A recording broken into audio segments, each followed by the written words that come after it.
అందరికీ నమస్కారం. మనందరికి తెలిసిందే, నిన్న చాలా దారుణమైన మర్డర్ మన గాజువాక ప్రాంతంలో జరిగింది.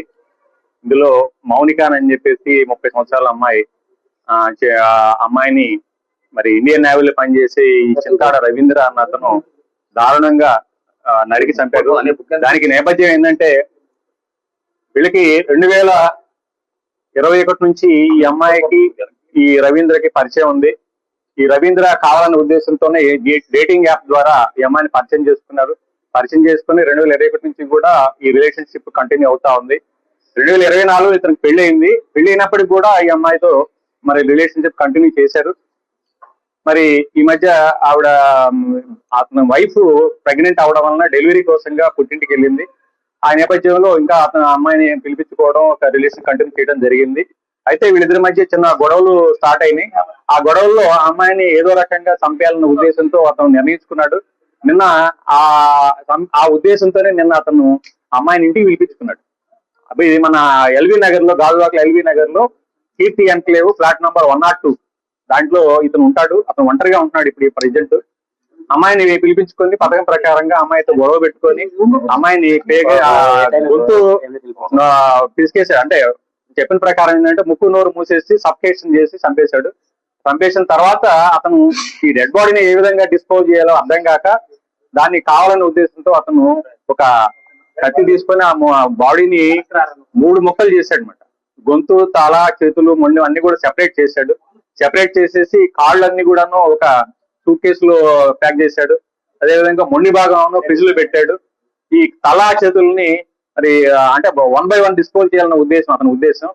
దాన్ని ఏం చేశాడంటే, అతను బ్యాగ్ లో పెట్టుకొని మన ఈ అడివివరం రోడ్ లో ఒక నిర్జన ప్రదేశం ఉంది. ఆ ప్రదేశంలో పెట్రోల్ లో తగలబెట్టేసి మరలా వచ్చాడు. వీటిని కూడా డిస్పోజ్ చేయాలన్న ఉద్దేశంతో ఏం చేయాలో అర్థం కావట్లేదు. ఈ బాడీ ఎలా తయారు చేయాలి, ఎలా పంపించాలి, ఎలా డిస్పోజ్ చేయాలని చెప్పేసి తర్వాత అతను మొత్తం లోపల ఉన్న బ్లడ్ స్టైన్స్ కూడా మొత్తం కూడా వాష్ చేసినట్టుగా మనం నేరస్థల పరిశీలన తెలుస్తా ఉంది. కంప్లీట్ గా వాష్ చేస్తున్నాడు.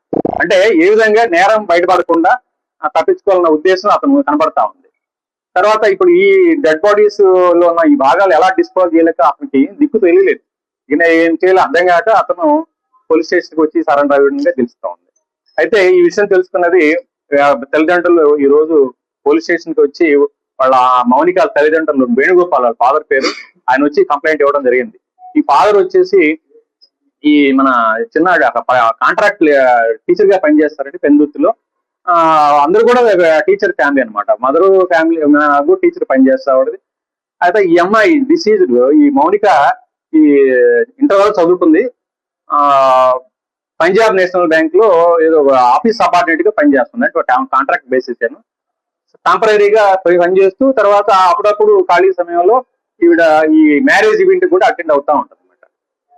అయితే ఈ కేసు నమోదు చేస్తున్నారు. కేసు మన మర్డర్ కేసు కింద. అదే విధంగా ఈ ఎవిడెన్స్ ని తారుమారు చేయడం కోసం, అంటే కనపడకుండా మాయం చేయడం కోసంగా అతను ప్రయత్నించినట్టుగా ఆ మర్డర్ కేసుతో పాటుగా 201 ఐటీ సెంటర్ అండి, ఆ కేసు కింద కూడా కేసు నమోదు చేయడం అయింది.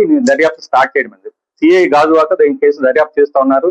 అయితే ఈ కేసులో ఈ ముద్దాయికి కఠిన శిక్ష పడే విధంగా అన్ని రకాలుగా సైంటిఫిక్ ఇన్వెస్టిగేషన్ చేయడం జరిగింది. టెక్నికల్ ఎవిడెన్స్ కూడా దీంట్లో మేము అన్ని రకాలుగా వాడుతా ఉన్నాం. ఇతనికి ఎట్టి పరిస్థితుల్లో మంచి గట్టిగా శిక్ష పడాలన్న ఉద్దేశంతో దానిలో భాగంగానే ఈ రోజు RFSL టీమ్స్, క్లూస్ టీమ్స్ కూడా ఈ రోజు పోలీస్ స్టేషన్ నుంచి రావడం జరిగింది. సీన్ ఆఫ్ అఫెన్స్, అదేవిధంగా ఎక్కడైతే ఈ బాడీని డిస్పోజ్ చేయడం ప్రయత్నం చేశాడో, ఎక్కడైతే ఈ తల మొండాన్ని కూడా అక్కడ ఆ చేతులను తగలబెట్టారో ఆ ప్రదేశం కూడా విజిట్ చేయడం జరిగింది.